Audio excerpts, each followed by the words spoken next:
We're back with our reporters and our analysts. Sunderland, I'm going to play a couple of clips. This is the vice president speaking at a European National Security International Affairs conference. Vice President Mike Pence in Europe. Some awkward, very awkward moments.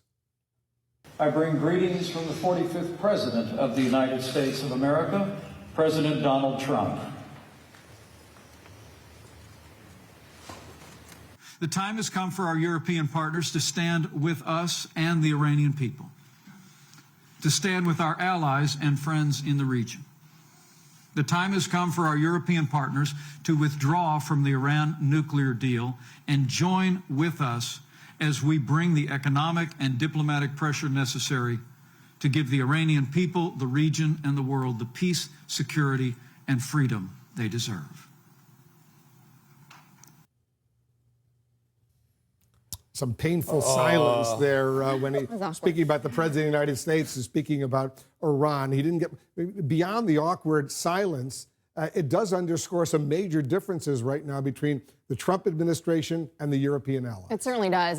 Definitely awkward moment, but definitely speaks to this moment for specifically President Trump, how he's not very well liked right now, and certainly speaks to the deterioration of the relationship specifically between President Trump and our European allies. Of that moment where Vice President Pence kind of gave the president a shout out there and said he brings his thanks from the president, that kind of pause in the room, that was deafening silence. And it should be noted that Senator Graham, a Republican in the room, he mentioned him, and he did get applause there. So this speaks to specifically how much President Trump has let that relationship go downhill. We've heard a little bit from Angela Merkel there this week. I also want to say it kind of speaks to the White House not reading the room.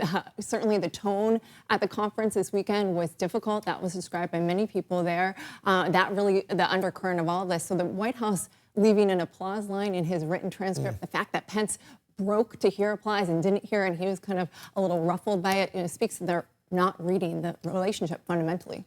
My gosh, the whole watching that and listening to it, it just reminded me, I saw it with apologies to Jeb Bush, but of the Jeb Bush please clap moment where it's like, and this is the part where you guys applaud for me, you know? The thing about Pence, Sunderland's exactly, everything Sunderland says is exactly right about them reading the room. The thing about Pence is Pence's entire political now and political future is tied to Donald Trump. So Mike Pence doesn't care really beyond the awkwardness if they applaud him. Because you know who liked all that?